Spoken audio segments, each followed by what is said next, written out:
Assalamualaikum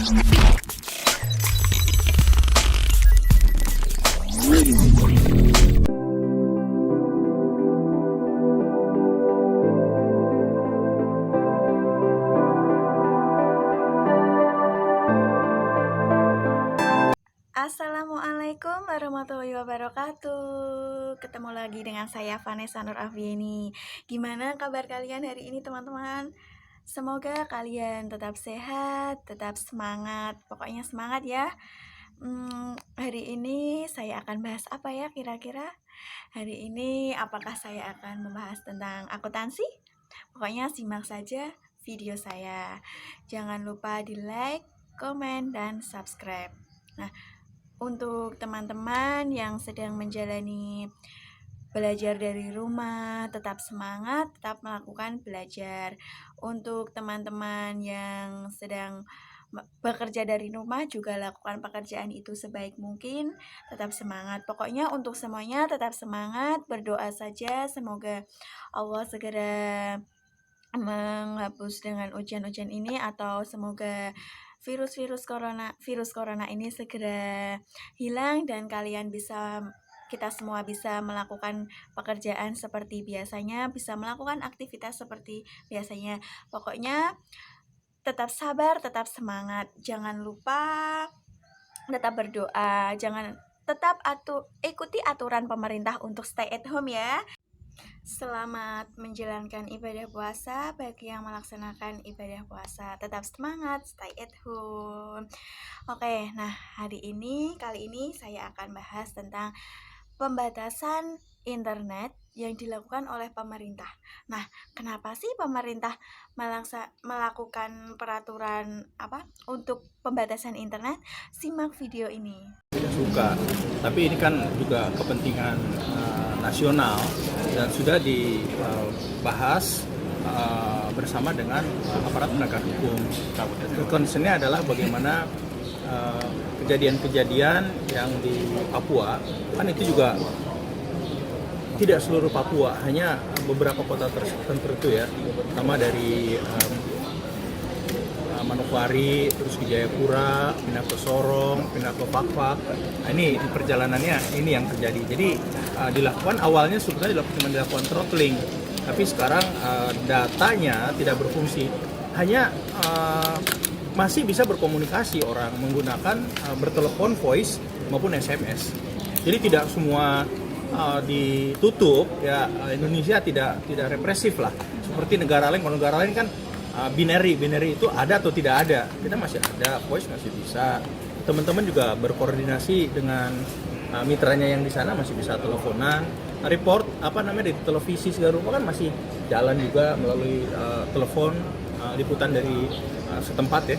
Sampai kapan rencananya? Mudah-mudahan kalau makin kondusif ya sudah. Kita juga operator juga kasihan kalau lama-lama kan, itu kan yang biar bagaimanapun juga kan ada pendapatan yang berkurang, walaupun ini untuk kepentingan nasional sekali lagi. Nah, itu tadi alasan Menteri tentang pembatasan internet. Nah, seiring dengan berkembangnya teknologi, maka penyebaran suatu informasi itu juga semakin cepat. Nah, masyarakat itu untuk menyaring informasi, untuk menyebarkannya itu juga sangat mudah sekali. Hanya hitungan detik mereka sudah bisa mentransferkan informasi yang dia terima, kemudian disebarkan ke masyarakat atau orang lain itu dengan waktu hitungan detik itu juga sudah bisa. Nah, makanya dari itu sebagai masyarakat kita juga harus menerima informasi itu dengan baik dan menyebarkannya itu dengan pilih-pilih. Gimana caranya? Nah, dengan cara satu, kita harus mengetahui faktanya, mengetahui atau mencari tahu kebenaran dari berita tersebut. Kita tidak boleh sekedar langsung menyebarkan berita itu sebelum kita tahu apakah berita itu benar atau tidak. Nah, makanya dari itu pemerintah melakukan pembatasan internet. Pembatasan penggunaan internet itu adalah suatu pembatasan penggunaan media sosial oleh pemerintah. Hal ini dilakukan dalam rangka menangkal informasi, menangkal penyebaran hoaks.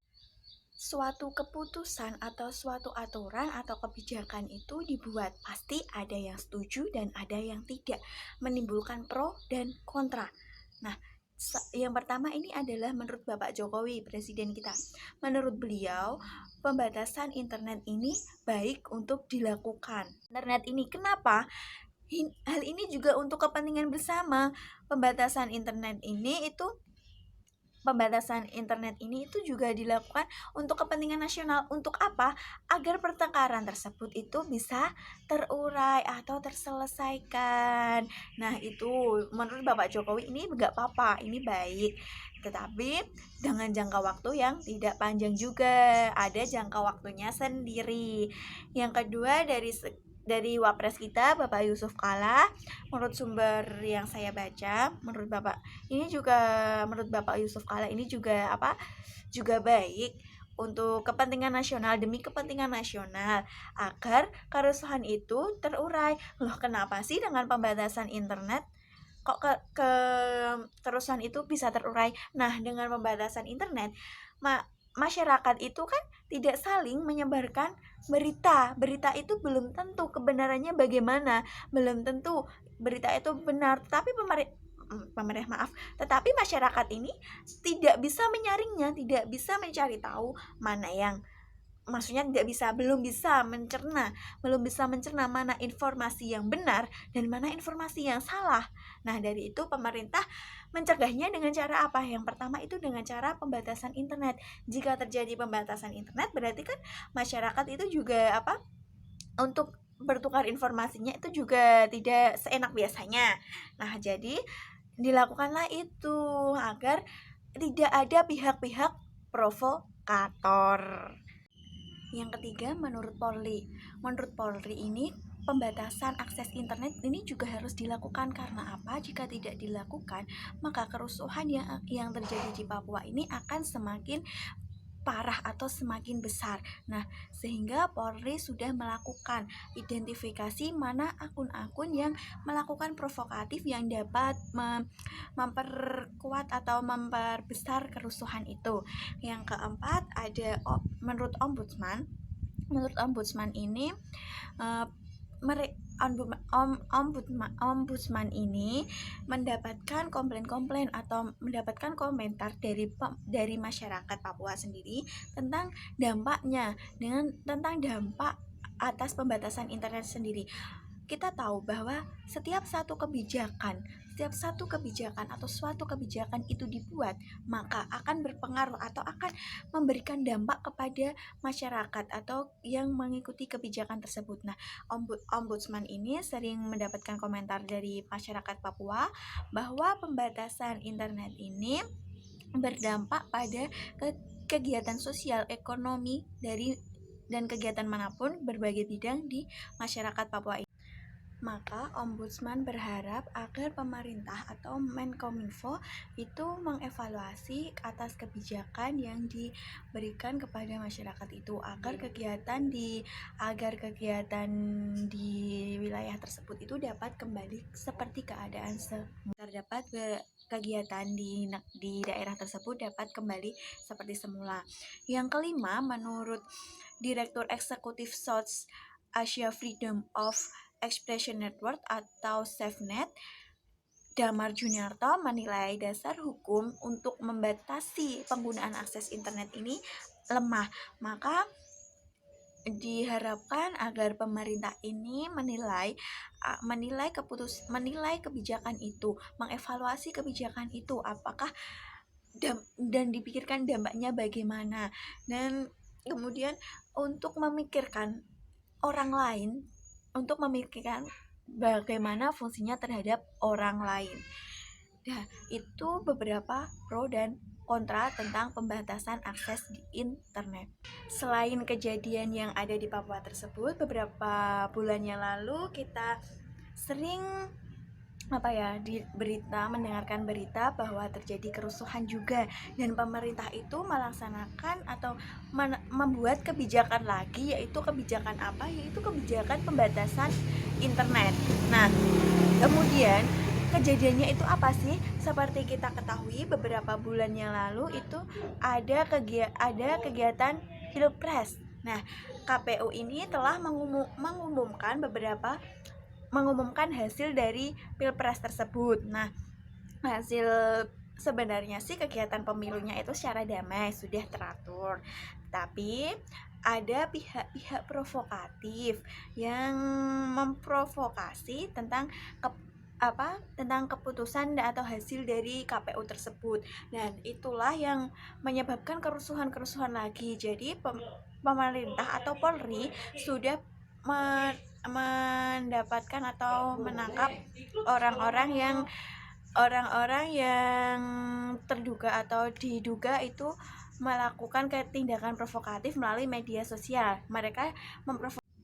Pemerintah menduga adanya provokasi di media sosial ini adalah untuk memancing amarah rakyat terhadap kejadian yang ada di Jakarta tersebut. Nah, Undang-Undang Nomor 19 Tahun 2016 yang mengubah UU Nomor 18 Tahun 2008 tentang ITE dalam pasal 40 memberikan ruang kepada pemerintah untuk melakukan pemblokiran terhadap situs-situs tertentu pada pasal poin 40 poin 2A dan 40 poin B. Nah, melihat berbagai hal tersebut, maka pemerintah melakukan atau membuat kebijakan membatasi penggunaan media sosial seperti mengirimkan video atau foto. Menurut Menkominfo Rudiantara, pembatasan media sosial ini efektif untuk menangkal hoaks yang beredar, sebab video paling cepat itu menyentuh emosi seseorang, maka rakyat atau masyarakat itu mudah terpancing emosinya jika terdapat video-video yang menyebar secara tidak benar, atau mungkin benar atau enggak, tapi dianggap masyarakat itu benar.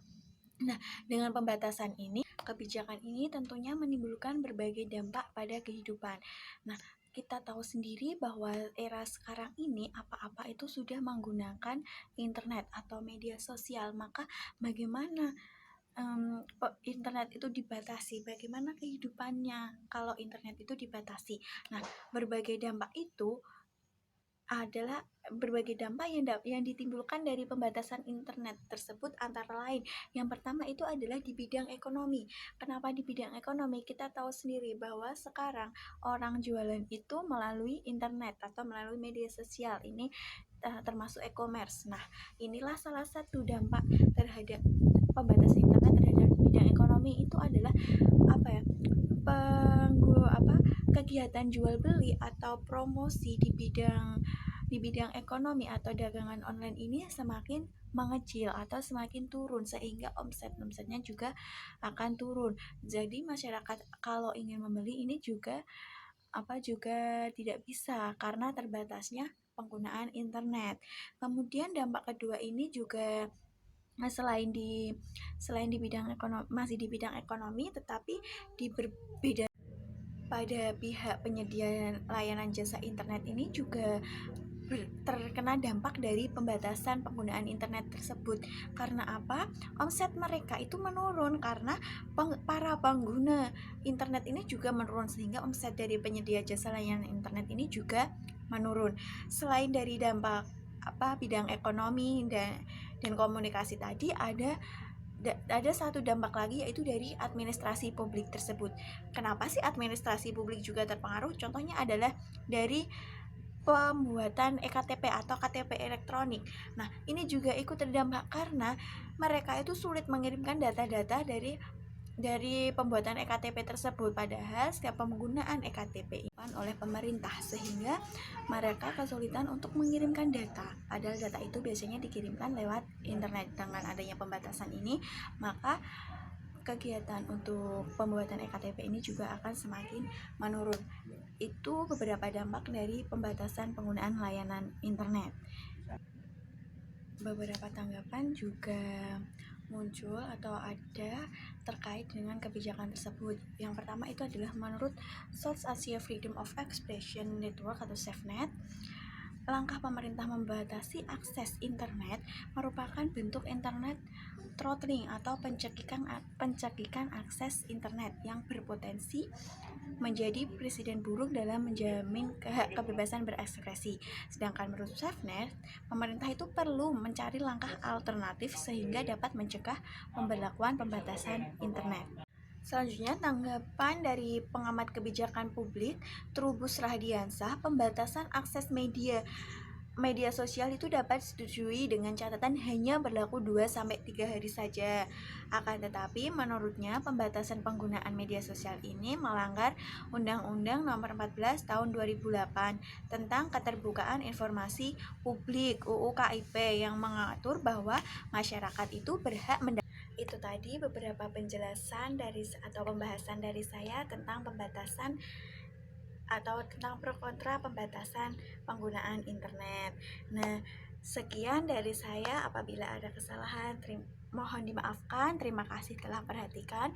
Jangan lupa di like, komen, dan subscribe. Tunggu video saya selanjutnya. Terima kasih. Wassalamualaikum warahmatullahi wabarakatuh.